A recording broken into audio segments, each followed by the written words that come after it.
Dialogue number 52. I'm very happy today to be welcoming my friend and neighbor, Ekene Ijeoma, to the show. Ekene is a first-generation Nigerian-American artist working between New York and Boston. And he works with data to kind of reveal the injustices and inequalities in society. He has recently become the director and founder of the Poetic Justice group at MIT's Media Lab and is an assistant professor there, as well as running his own studio Ijeoma. Welcome, Ekene. Yeah, thanks for having me, Stephen. How are you, man? Doing okay. Tired today. Tired. It is Friday. Well, thank you for joining us. I guess I'd like to know, first of all, how someone ends up working as an artist working with data, let's say. I know that you studied at the Domus Academy and you worked professionally as a designer before going into the art world. So just curious about what led you there, how you kind of found your way to becoming an artist as opposed to a designer. I think it starts in my undergraduate, or maybe it starts in the transition from high school to my undergraduate, where in high school I was in honors arts courses, but I had also taken a few computer science courses, but I failed them. I remember getting a D in the computer science course where we were learning like C++ with like, I think it was like Borland or something, like some proprietary version of C++. But then in college, I studied information technology because, you know, being a first generation Nigerian American, my parents thought it would be better for me to go into technology than the arts. So I think, you know, when I was learning how to code different sorts of applications, I was really going back to seeing how I could draw with code. And in that time, I was just making a lot of figurative work. So I was drawing the things that I could see. And I think data interests me because it's all the things that you can't see. So it's drawing with material that's based on people's experiences, and not just individual experiences, but collective experiences. And so then I saw data as a way to draw with that as a material. And, you know, a lot of my work is not 2D, so it really then becomes drawing with data, sculpting with data,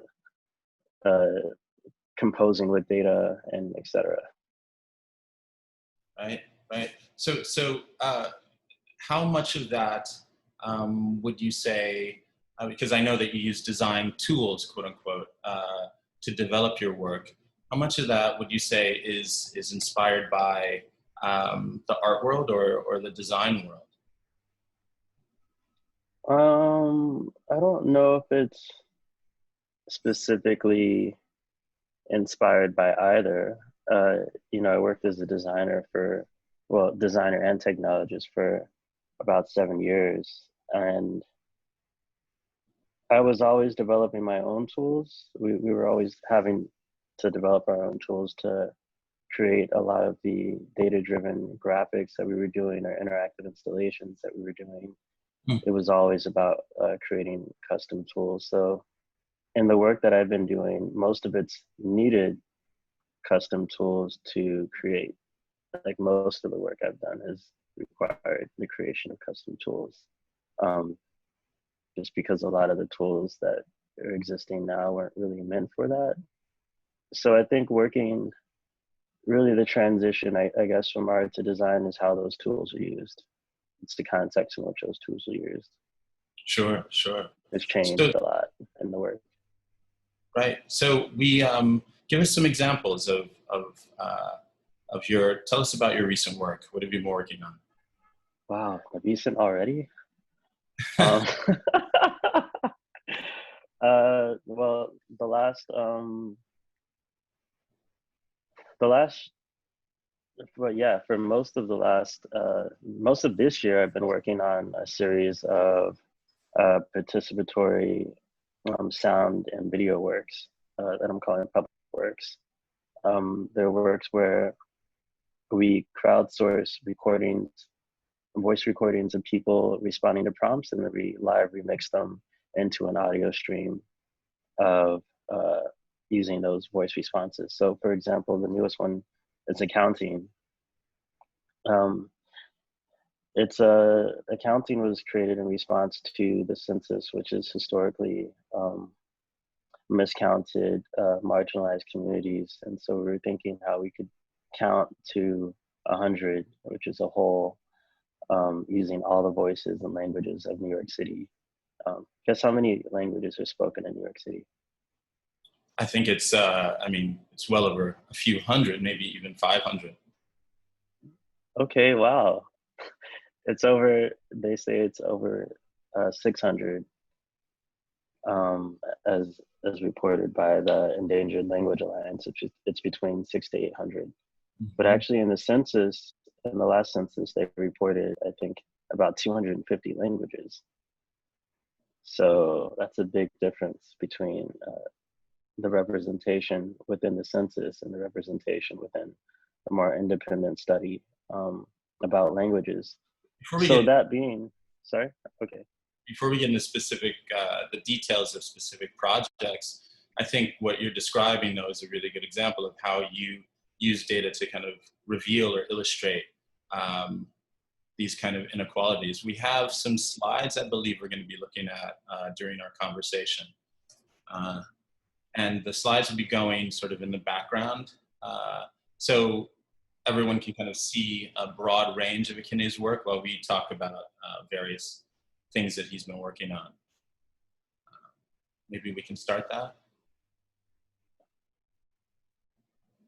So if we start with the slides then, which are really chronological, we don't have to speak directly to them, but I do want to say the first few ones you'll see are from the Refugee Project, which is, I guess it was like my transitioning project.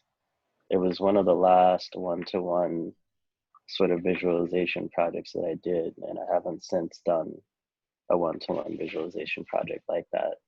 But it was like a gateway project. What do you mean by one visualization?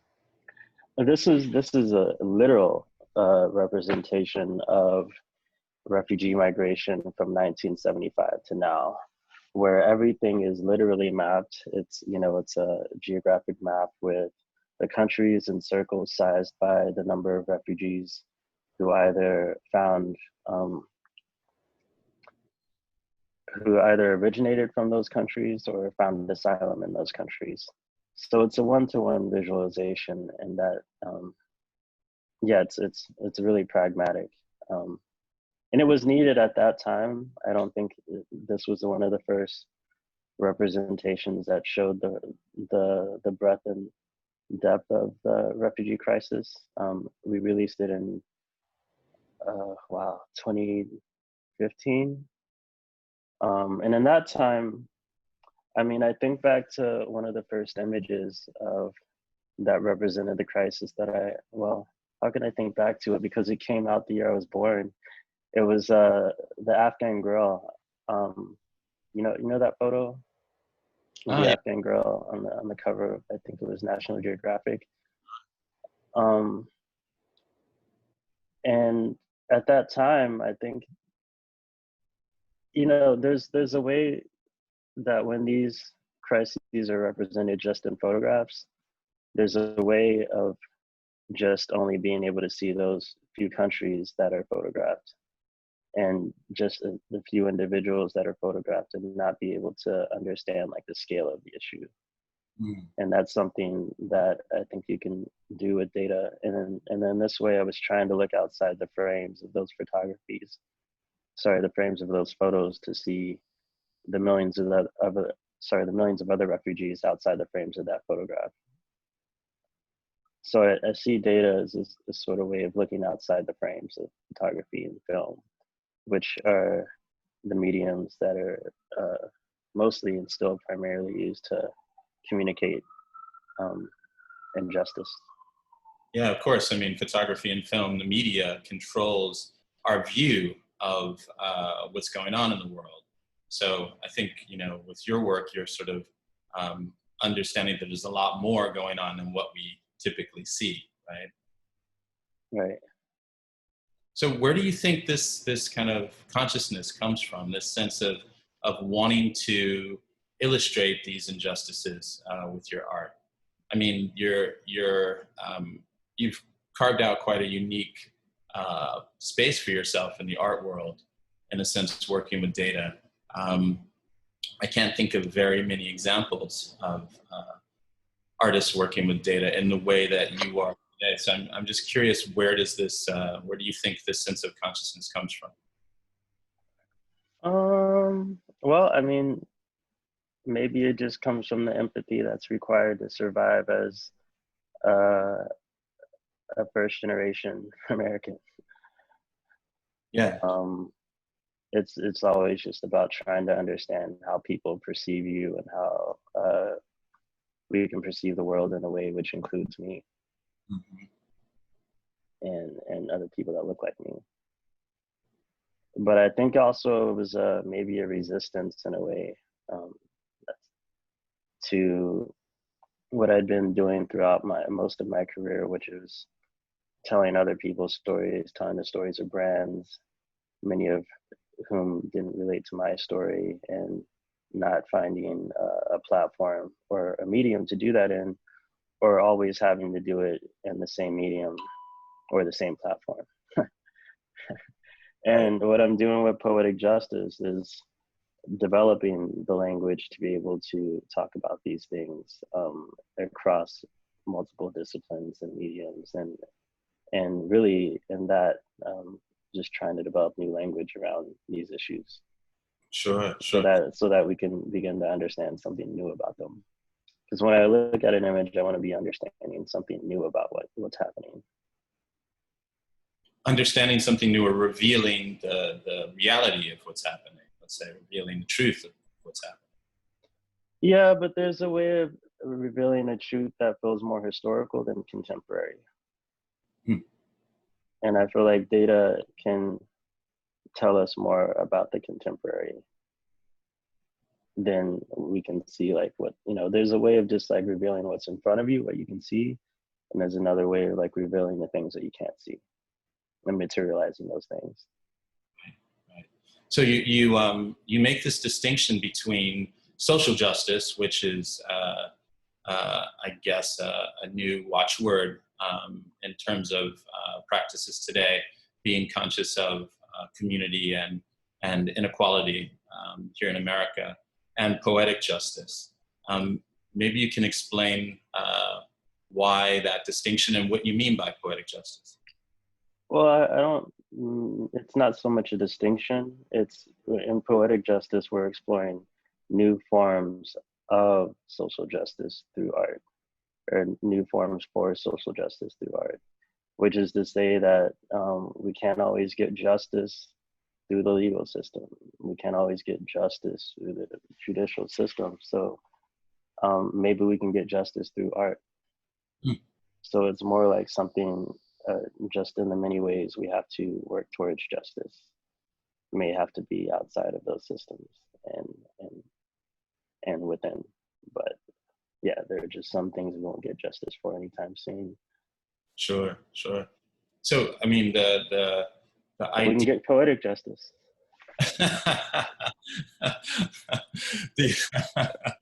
the idea that the work is not just illustrating inequalities in the world, but also somehow offering a solution, is one that you've talked about. So I'm curious if you could explain that a little bit more. Wait, sorry, say that again.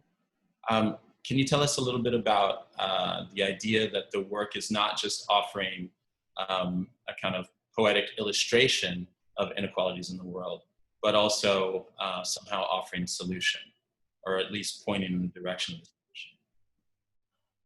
solution? Not all the work is. I think my work has two sides. I have a lot of works that are interventions, and I have a lot of works that are actually a few works that are interventions, and mostly works that are representations, which is before I intervene in something, I want to understand fully like what it is, in a way that's very contemporary. So I don't see, one of the works that's closest to a solution is at the end of the slideshow, and it's Heartfelt, which is it's an interactive, it's a large-scale interactive light installation in which people have to hold hands and connect a series of light poles to activate them. And it started from thinking about social polarization in New York City and thinking about how statistically New York City is one of the most diverse cities, but it's also one of the most segregated. Something actually that comes back a lot in the work, even with accounting, which started in New York City. We have so there's over 600 languages spoken in New York City, but you might only hear about 3 to 5 a day, depending on your lifestyle, where you go and everything. So it does have this, if you just hear the number, you're like, oh yeah, it's diverse. But then in reality, like how, are you hearing these things? And then you have to question that. So this was about creating opportunities for people to physically connect and unify people just through the fact that we're, between 60 to 70% water, and actually energy can travel through our bodies to connect and create light. So I see that as both a representation of the issue, as in all the lights are, distanced from each other, but then they need humans to connect them.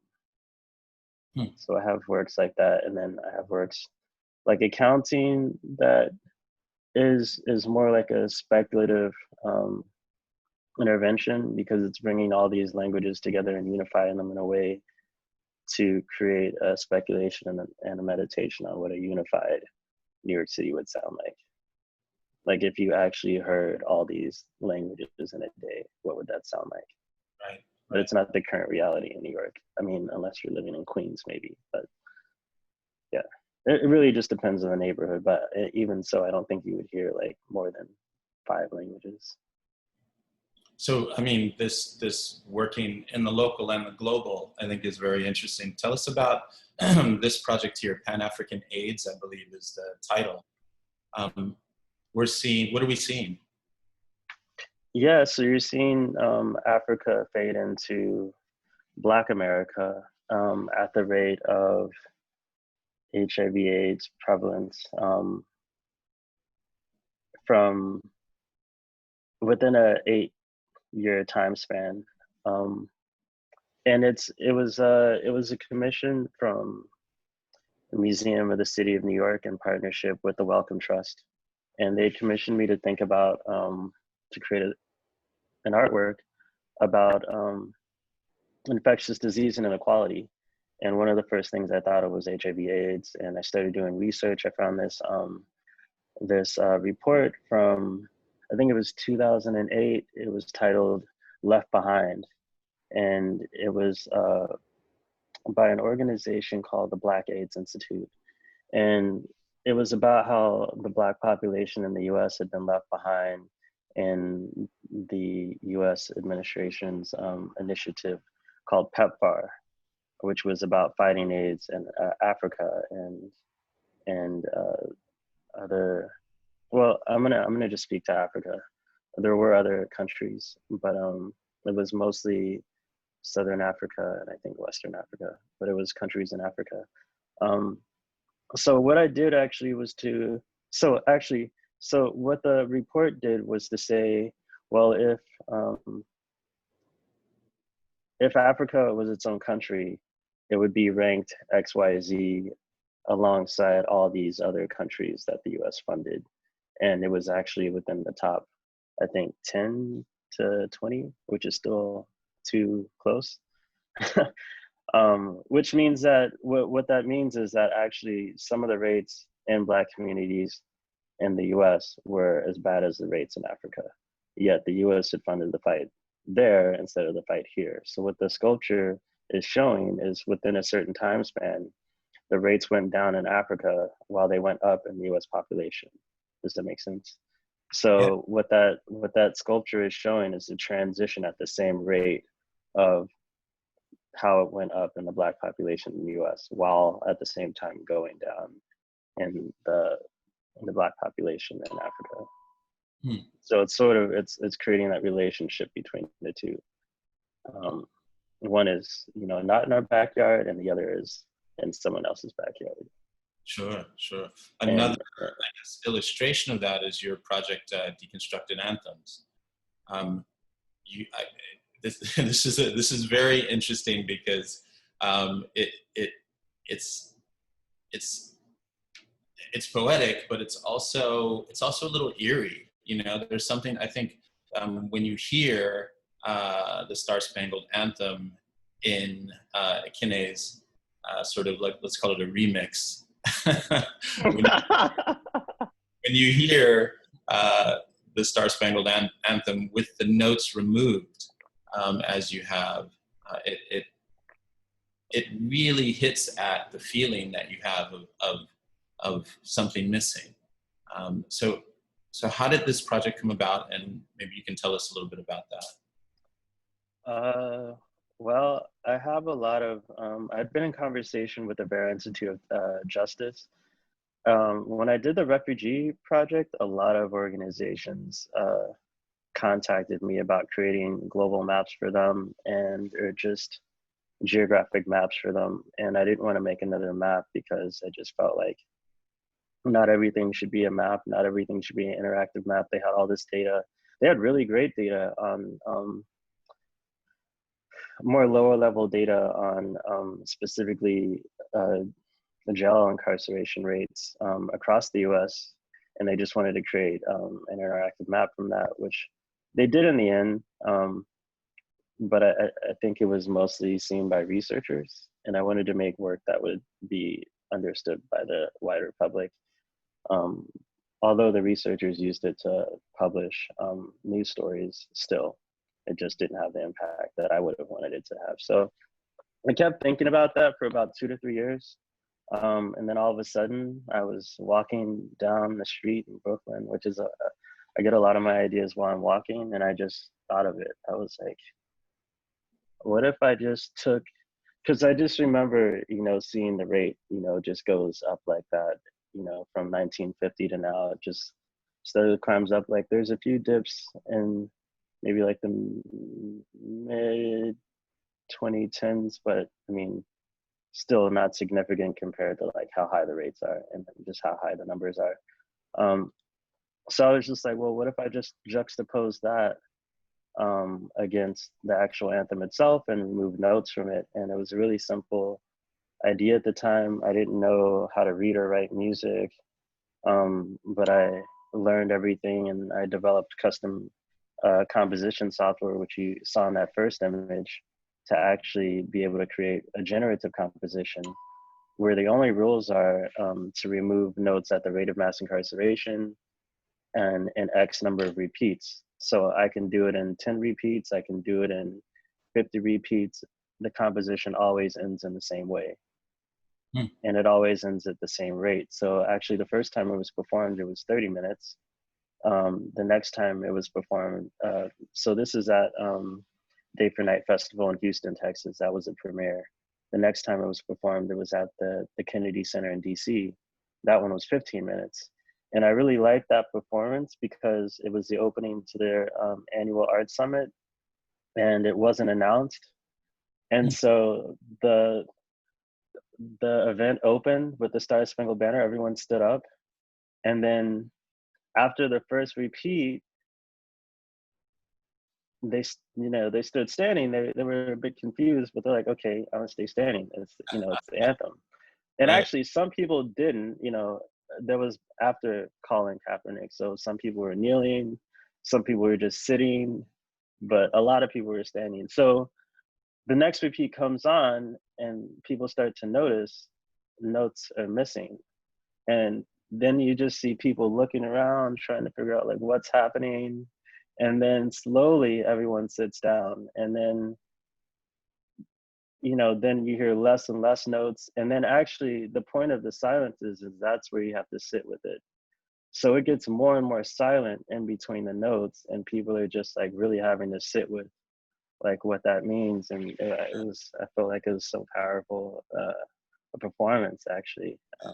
It beautifully captures that the missing population, the sense of absence Exactly. and grief. Exactly. Can you talk a little bit about the physicality of this piece? Because I mean, I think the data component we all understand, but you also have built a large-scale installation. So how does it relate to the performance? Yeah, so I wanted in the moments of silence to create moments of reflection, literally. So the performers were inside the structure, and the audience was outside the structure. And these panels that you see are two-sided mirrors, but actually they're made of film, which is a lot lighter and a less um, and stronger than glass, so it doesn't break and people can go in and out of it. But what that does actually is I had lights between each one of those panels and lights on the outside to create this effect that when there's moments of silence, the two-way mirrors would turn into mirrors.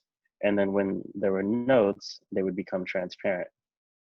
So it was just this way of creating this mirror on the outside and then a window to look within as the notes are playing, and then going in between those two states. So as the So people had to look at themselves during the silence.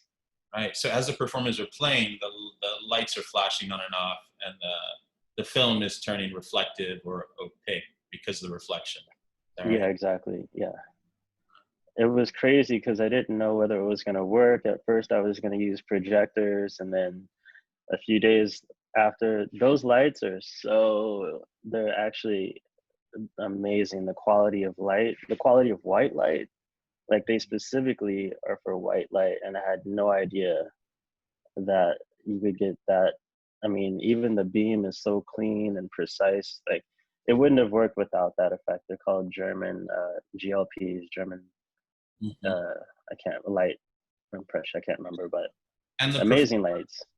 And who are the performers that are playing? Yeah, of course. Chris Bowers, who actually composed the score for the Green Book. That's Wow. Ambrose Akinmusere. He's a Blue Note recording artist. The bassist was Bernice. Oh man, I'm forgetting everyone's name now.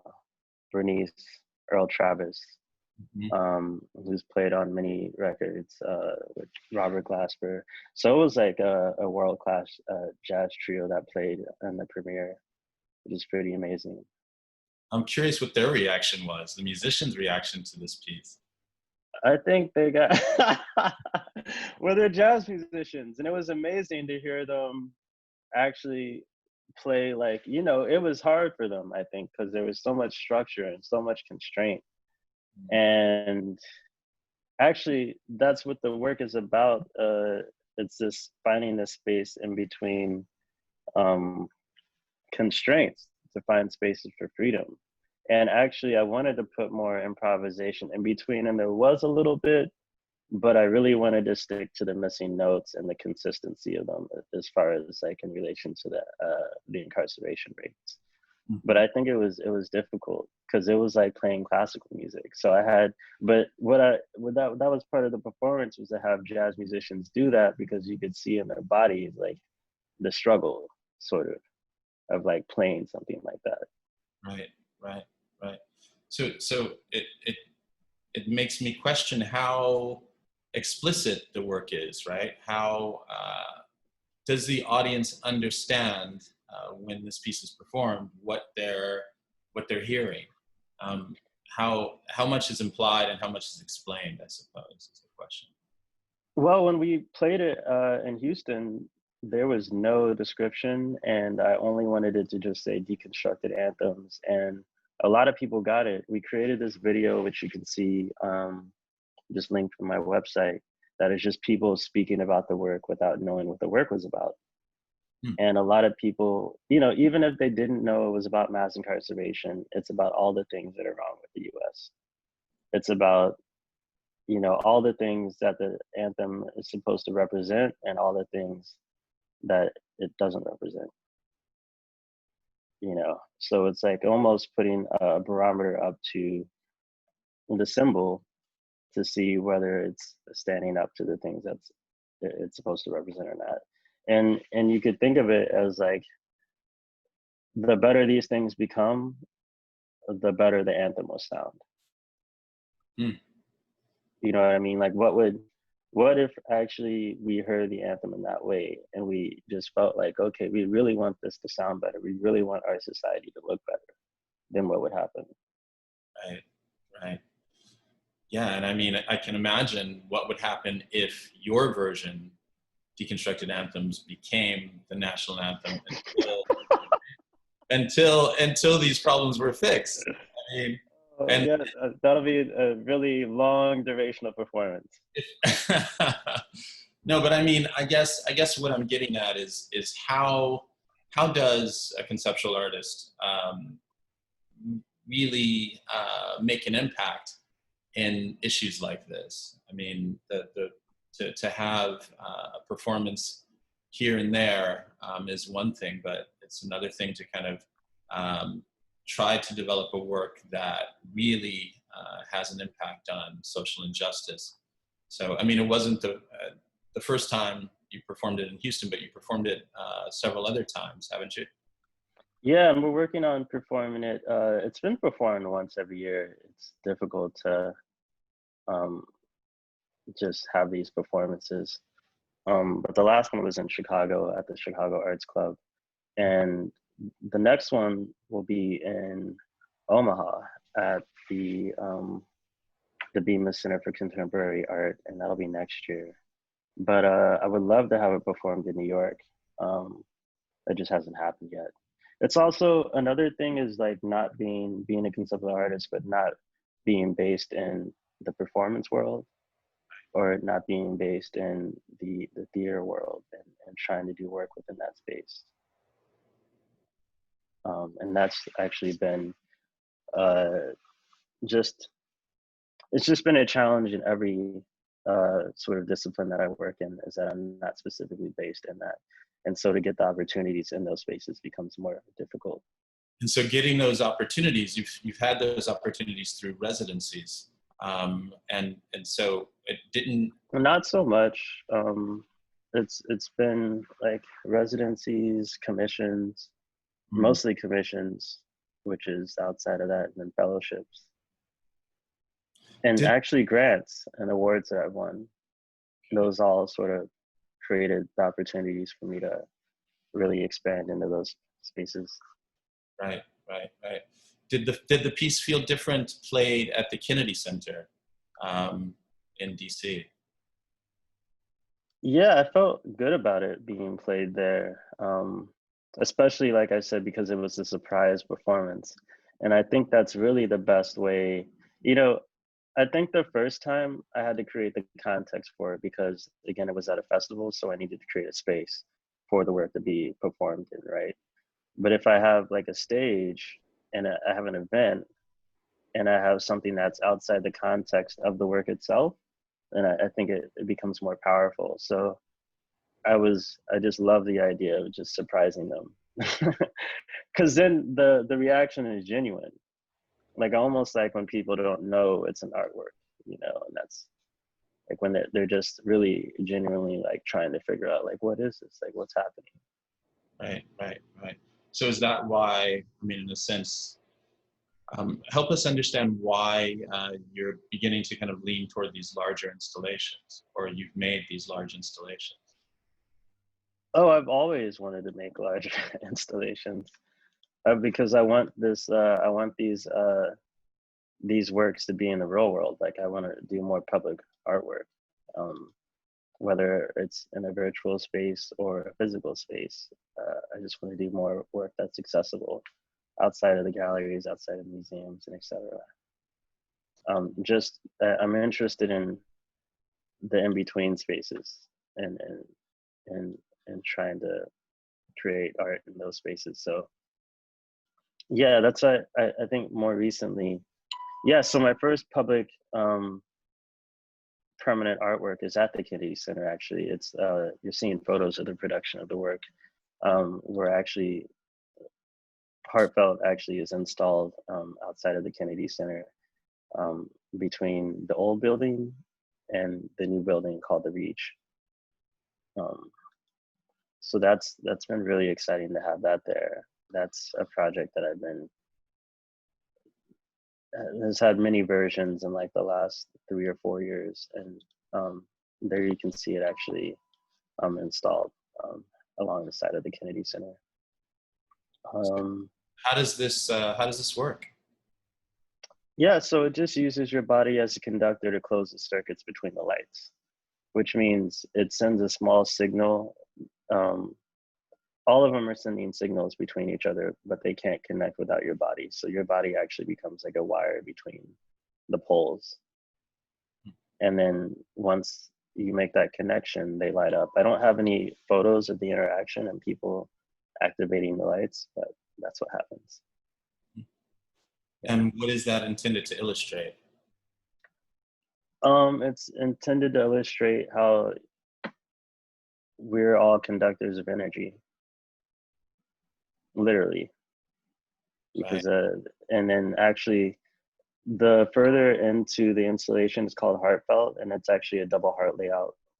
So there's a small heart in the middle, and because the shape of the heart goes like that, the space in between them gets wider and wider. So what that does is actually creates opportunity for people to create human chains between the lights. Mm-hmm. Another thing, actually, now that I'm talking about the spacing, this was one of the first works I was really thinking about accessibility. So all the poles are 4 feet apart, so you can easily access them with a wheelchair. You can't tell from that photo, but there's a slight ramp. So all the edges are all ADA accessible. And so the whole installation is accessible, and I was pretty happy about that. So in developing the concepts for projects like this, are they initiated by a grant, or like you mentioned? So my whole engagement with the Kennedy Center is through a fellowship that they have called the Citizen Art Recognition and Fellowship. So I came in through that, and it was mostly because it's the Kennedy Center. It was mostly musicians, and there were two sort of, I'm not mostly a visual artist, but two people that worked in the visual artist. And at that time, I was just thinking about how to do, how to compose Deconstructed Anthems, and I just started this fellowship with them. So it was great that in between, you know, from the start of my fellowship to now, the Kennedy Center has supported both my sound practice and also my sculpture practice, which is just really amazing. That I was able to do both things with them, and they commissioned my first public artwork. That was just really unexpected. So now we're looking at more recent work. I think this project Accounting is very exciting. You began the conversation today sort of discussing this, but can you tell us about Accounting once again? Yeah, so in short, it's a series of voice portraits of US cities created by crowdsourcing locals counting from 1 to 100 and languages that they're fluent in, and remixing those counts and remixing them into a count to 100 with a different language and a different voice for every number. So if you watch the video, you'll just see each number in a different voice and a different language. And you can also call a phone number and listen to the artwork. So it's accessible by phone and it's accessible online. Because we wanted, because it was released in the middle of COVID, and some of the most diverse communities in New York are in Queens, and the libraries were a space where a lot of them would access the internet. So I wanted the work to be accessible, not just for people with access to internet, but people with access to a phone. And that's the same way you participate in the work is also the same way you can listen to the work.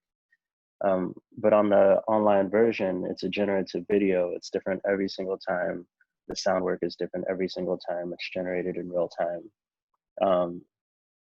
And at every count now, uh, at one, we start with one in Lenape, which is Kweti.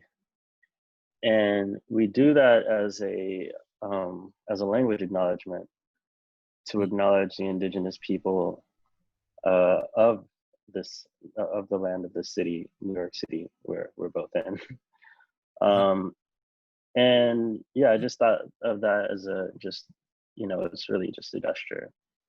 But we have Lenape spoken throughout the count, and there were a lot of words and a lot of numbers in Lenape that weren't recorded. So we've inserted those as silences, again, using silence to hold space for the loss of that language. Or maybe, now, yeah, sorry, go ahead. If you're calling in from a different part of the country, because your subtitle here is A Voice Portrait of the United States, would you then get a different language initially? No, if you call in, so we have different hotlines for each city. So I should mention that at the moment we have 3 cities. We started in New York. We just opened it in Houston with the Contemporary Art Museum of Houston. And this week we opened in Omaha with the Bemis Center for Contemporary Art. So far we have 3 cities, and we're looking for galleries and museums to present it in other cities. So really they become presenting partners. And then with those presenting partners, we also work with community partners to do outreach to various communities around there, centered around the art institutions. And so I guess I'm wondering, since this artwork lives in the digital world, why do you need partners to help you locate in different cities? Well, I don't know, when doing it's the video, like to see the video in a physical space is still really nice. Right. And to actually create a space to experience it is really nice. But the thing is, I feel like it has more impact when it's sort of based in an institution that already has a community there, and is also still based in the arts there. It's with these projects, I think some of them need constraints. I could just make this all of the US. I don't think it'd be as impactful. There's something nice about actually having to develop partnerships with different organizations and communities to, throughout time, make the project stronger. Right, make it have a larger impact. Right. So like a traditional artwork, you see this traveling in a sense, right? Opening in different cities and different museums. Yeah, but at the same time, it's it's online as well. Right. But there's, like I said, constraints, because, I could pick any city that I wanted to and open this, but to actually be able to do the outreach and to have people in those cities be like, okay, my voice is in this space, or my voice is now in this institution that said, oh, we don't have a diverse community. It's more about that. Do you have a link, Ekene, that you could put in the chat now so that people could yes. have access? Oh, sorry, all caps. Oops, actually that's the wrong one. I'll just mention that NPR recently did a story on Ekene's work and talked about the accounting project. And they also called you a data nerd, Ekene. Oh, really? Yes. I haven't listened to the interview yet. Yeah. Wow, I can't believe they called me that. No, it's obviously a compliment, and I think it's really interesting. That's so funny. The idea of nerding out on data and producing artwork from it. So I think I wouldn't say I nerd out on data though. It's just I come about these things just through data, but like I describe in some of my work, it's more at the intersections of life experiences and data studies. I guess my life experiences that have have sort of inspired me to become interested in these data to better understand those experiences. And Absolutely. so it's not like I'm just like on the internet, like just Googling, new facts, It's a lot more thematic, I would say. But I don't know. I don't know what the the conversation around data nerds is. So I mean, yeah. Yeah. So, I mean, it makes me wonder, were there any inspirations to this work? I mean, or do you yourself have any mentors or any other artists that are inspiring or have inspired you along the way to develop this kind of work? To make this specific work, Maybe not accounting, but uh, I mean your body of work. um, you know, I have a lot of artists I'm in conversation with, but I wouldn't say they necessarily inspired my practice more so. I feel like, actually, so when you do talk about data nerds, I think before, I think maybe before or shortly after the refugee project, I would have been really based in just design and data visualization. And then if I were to go into the arts from design and data visualization, then I would have been in the space of, what do they call it? Data art. And I don't necessarily see this as data art because from the data art that I'd seen, it was mostly about really just bringing the data towards like more aesthetic results, which is to say it wasn't necessarily to actually try and communicate something about the data, which is to really just only use the data as a material. Right. But what I'm trying to do is something different, which is to say that through the marriage of like the right form and the right context, right context. Well, it's yeah, between the form and the content, which creates a context to actually give that thing more meaning. That's what I'm interested in. I'm not just interested in literally sonifying data or literally materializing data. It has to actually. That's why there's some. I could have just sonified like that arc of mass incarceration, but that doesn't mean anything if you don't do it with the Star Spangled Banner. You know what I mean? And I could have counted to 100. I don't know. I could have taken the census data. And, it's like for No, me, it had to be based more around like conceptual art strategies. So in that way, I've been in working in design and technology. I did a lot of that. I did a lot of what I would call translation.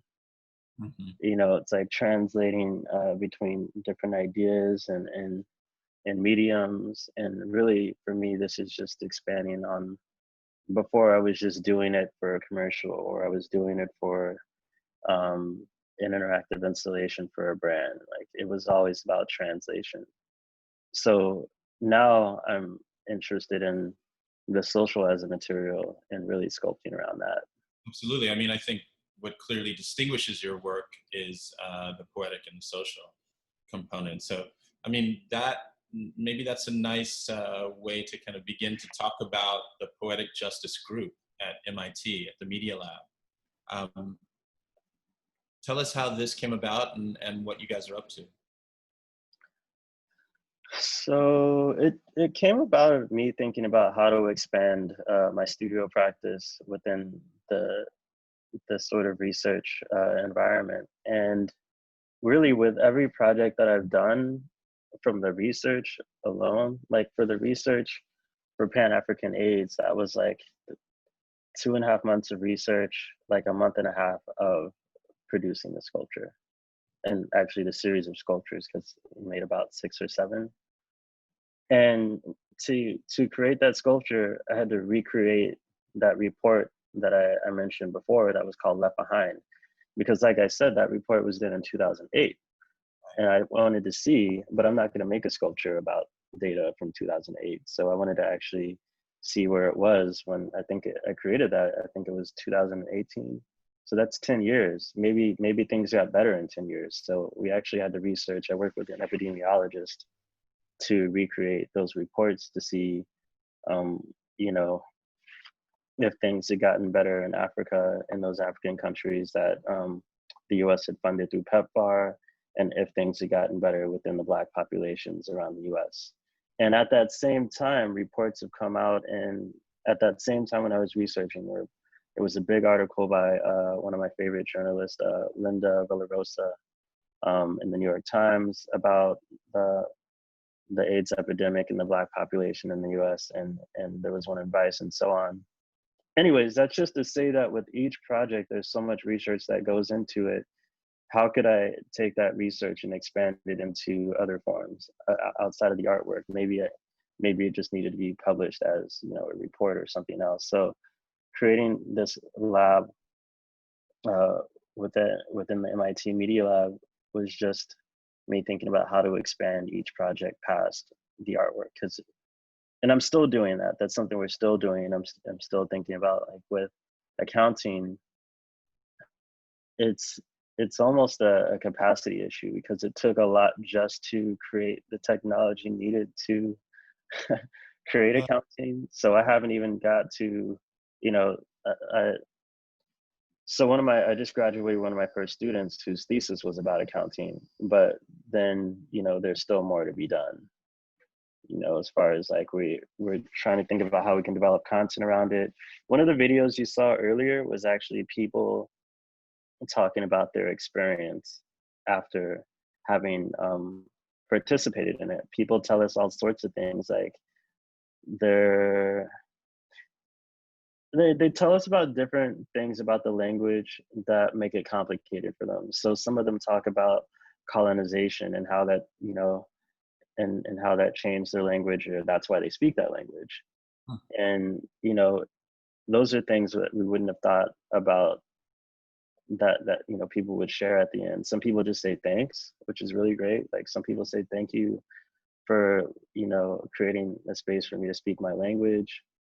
Some people, you know, or sort of have different feelings about what their language is. You know, because before we were using language like native. I'm not using language like what is your native language anymore, because someone may not be able to speak their native language, Sure. but they don't want to claim English as their native language. See what I mean? And we still want them to participate, because it's not just about diversity of languages, it's about diversity of voices in each language.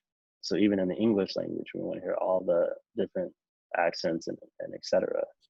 Are you actually collecting data on the people that are calling in? Are you? No. The only thing we collect is the zip code, and that's only so we can, because it's a site specific, it's a location specific, city specific artwork. So that's how we link, like when a new city is created, that's how we link those samples to that call. We don't want to collect any data about anyone other. You know, this is not like a statistics project. It's more about just what can you understand through listening to someone's voice in this specific place. That's what it is. What can you understand about a place just through the voices that are there? So now that we're in this difficult time of not being able to kind of go back to school, et cetera, or back to work in certain cases, how are you working with the lab, and how are you working with your students, or how will you be? Everything's online. We've been working all summer. The lab, you know, the lab is, it's all year round. So, but classes start. I teach one class each semester. Last year I taught a class which I'm teaching again this year. It's called Black Mobility and Safety in the U.S. And do I have enough time to talk about that? Because it looks like we're low on time. We are low on time. I mean, we could begin to take questions. Okay, but I'll just quickly say I'm really excited about the course. It's a studio and seminar, and it's organized into 2-week sections of doing X while Black. So we start with birthing, which is recently been in the news with the news that Black babies, I think, they're more likely to die, I think was the stat, if their doctors are white. That's something I just recently read. So anyways, we have birthing while Black, breathing while Black, sleeping while Black, talking about the sleep gap. If you don't know about that, Google it. Eating and walking. And then next semester, we look into learning, voting, driving, working, and loving. We have great guest lectures, which I'm going to make public, which is one of our first will be Hank Willis Thomas, the artist. Yeah. Arlene Geronimus, who came up with the theory of weathering, which talks about how Black women's bodies weather, quote unquote, weather faster than white women's bodies, which has to do with birthing.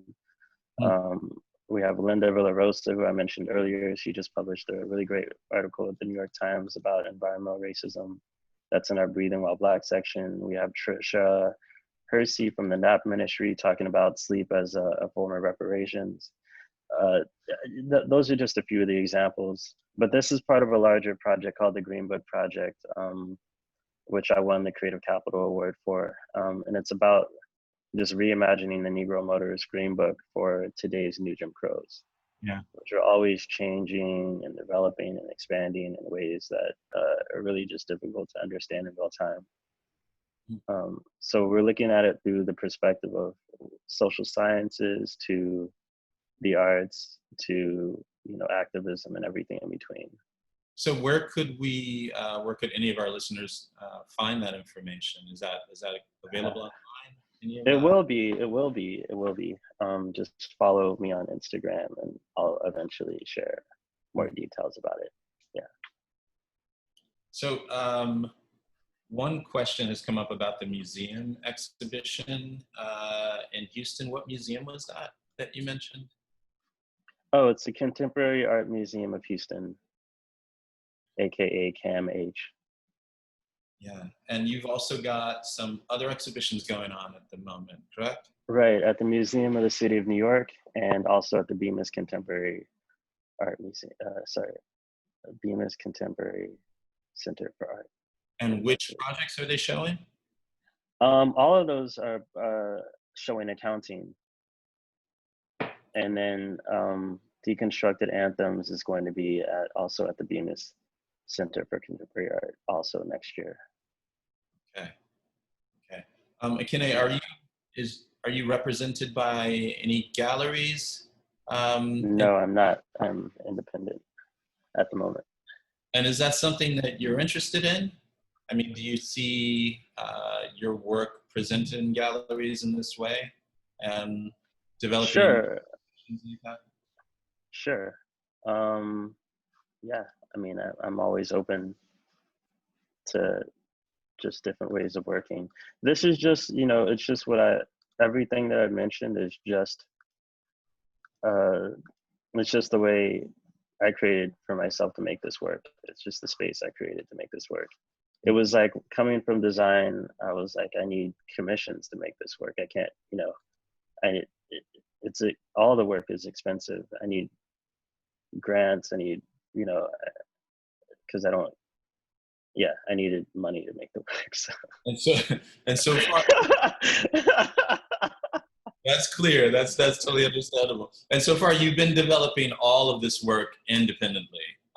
Yeah, well, that's just to say, if I were a painter, the cost for being a painter are a lot low, but I'm trying to make large-scale installations. I'm trying to make music compositions for which I don't know how to make. I'm trying to make most of everything I've made. I didn't know how to make it before I made it. Like I didn't know how to make those sculptures before I made them. I didn't know how to make an interactive installation at that scale. I didn't know how to make the sound work. It's everything is really requires a lot of research and development. Yeah. So that being as part of my practice, I needed to find some way to fund that sustainably. Obviously, yeah. Fantastic. So I think, let me see if there's another question. Here we go. We have another question here from, forgive me if I mispronounce this, Uguchukwu Onyiwuchu. Oniwuchi. Ugo, if you're here, would you like to ask your question directly? Yes. Can you hear me? Yeah. Yes. So I'm also, hey, how are you? It's a wonderful talk. I'm also Nigerian, so and we kind of work in similar fields in terms of sculpture, and I can relate to the pushback you kind of met from your parents, of course, going into the arts. I'm just wondering, as a conceptual artist, did any Nigerian or Igbo art practices kind of like inspire your work from early onset, or how did you also like navigate that tension that sometimes exists in African communities where your parents don't want you to study the arts or don't think it's a worthwhile endeavor to go into? Okay, so that was a lot. But I think actually, I grew up listening to the music, which was that was as much as the art that I knew coming from Nigeria was just in the music. And listening to High Life and also listening to, Fela, who talked about all these things and all the injustices happening in Nigeria at the time. That's what I knew, but the chances of, I don't think they came to the US for me to be an artist. so so that being, I don't have a lot of that. Maybe that, you know, unconsciously inspired my interest in that and in topics around social injustice. But I don't actually know enough about contemporary art practices in Nigeria to talk about conceptual art making. Right, right. We have another question here, and I'll just read this one. People talk about big data as a threat to democracy and freedom, yet your projects speak to the potential for big data to be a practice for liberation.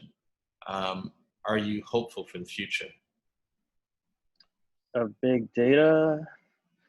So the conversation around the census is really interesting because, like I said, we have over 600 languages just in New York, but the census only recorded 250 languages. So what that means is the census is really behind in actually thinking about how to really represent America. And actually, the truth is Facebook has more data than they do about like Americans. And I think the question is whether or not we want the governments using the data or these corporations using the data. And either way, they already have the data.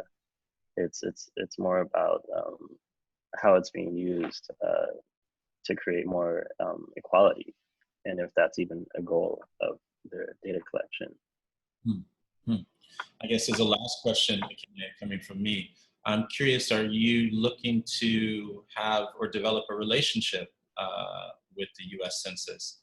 I mean, could you imagine working on a project that uses a similar tool or set of tools to collect census data?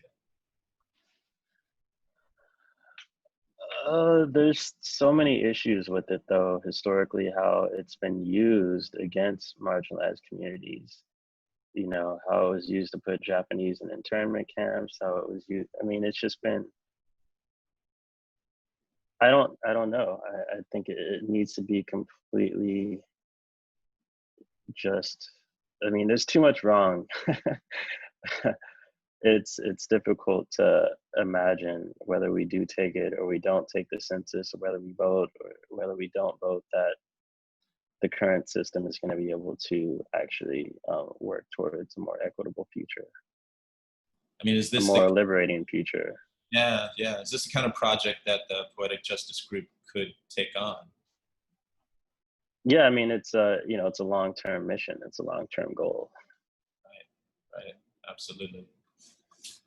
Well, I think that that just about does it. We're out of time here. Ekene, thank you so much for a wonderful conversation.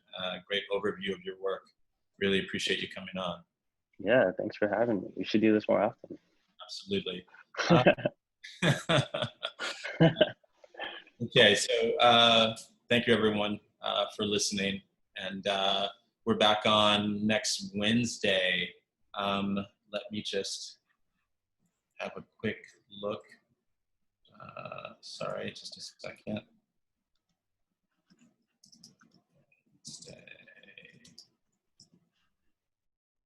With Glenn Adamson, Simone Limon, and Iwan McCrone. We'll be speaking with my co-host Glenn Adamson next Wednesday, August 26th. So please tune in for that. Thank you, everyone.